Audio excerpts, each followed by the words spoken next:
5 berita terpopuler hari ini, Senin 6 Juli 2026 di Bloomberg Technos Flash 5 yang pertama, praktik curang di Pos Indonesia rugi minimal 37 miliar rupiah. PT Pos Indonesia mengungkap adanya potensi kerugian akibat praktik kecurangan pegawai yang mencapai 37,72 miliar rupiah hingga semester 1 2025.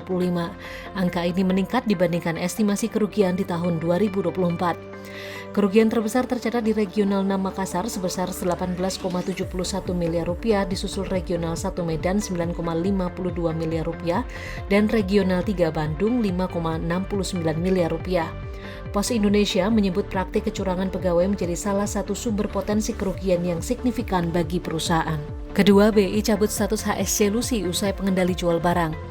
BI resmi mencabut status High Shareholding Concentration atau HSC pada saham PT 5253 Tbk atau Lusi.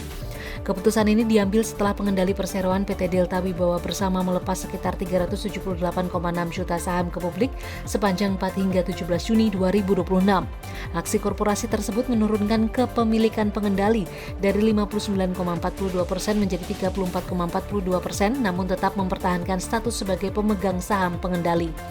Sebelumnya, BI juga sempat menegur Lusi terkait penyajian data free float.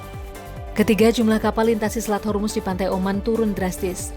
Jumlah kapal yang melintasi Selat Hormuz melalui jalur Pantai Oman turun drastis di tengah masih tingginya ketegangan di kawasan. Data Kepler menunjukkan pada Sabtu hanya 19 kapal yang melintas di kedua arah dan hanya satu kapal yang secara terbuka menandai pelayarannya melalui rute Oman. Sebelumnya, sedikitnya 8 kapal sempat berbalik arah setelah Iran kembali menegaskan kapal harus memperoleh izin untuk melintasi jalur tersebut. Kondisi ini berpotensi mengganggu distribusi minyak dunia. Keempat, Perpres Pertahanan Negara LGBTQ masuk ancaman non-militer. Pemerintah menetapkan penyebaran budaya lesbian, gay, biseksual, transgender, queer atau LGBTQ sebagai salah satu ancaman non-militer dalam Peraturan Presiden Nomor 111 Tahun 2025 tentang Kebijakan Umum Pertahanan Negara 2025 hingga 2029. Aturan yang diteken Presiden Prabowo Subianto itu membagi ancaman pertahanan menjadi kategori militer, non-militer, dan hibrida. Penyebaran LGBTQ dimasukkan ke dalam ancaman non-militer bersama radikalisme, terorisme, perang informasi, judi daring, dan pinjaman online ilegal. Kelima, produsen Timur Tengah putus asa jual minyak tak laku-laku.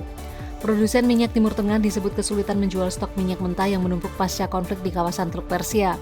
Total Energy SE menyatakan produsen bahkan memberikan diskon besar karena pengiriman melalui Selat Hormuz masih terkendala. Banyak pemilik kapal tanker masih enggan melintas akibat tingginya resiko. Meski harga minyak mentah Brent turun ke kisaran $72 Amerika Serikat per barrel, harga bensin dan solar masih bertahan tinggi.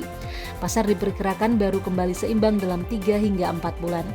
Itu dia 5 berita terpopuler pilihan Bloomberg Technos hari ini. Ikuti terus update selanjutnya di www.bloombergtechnos.com.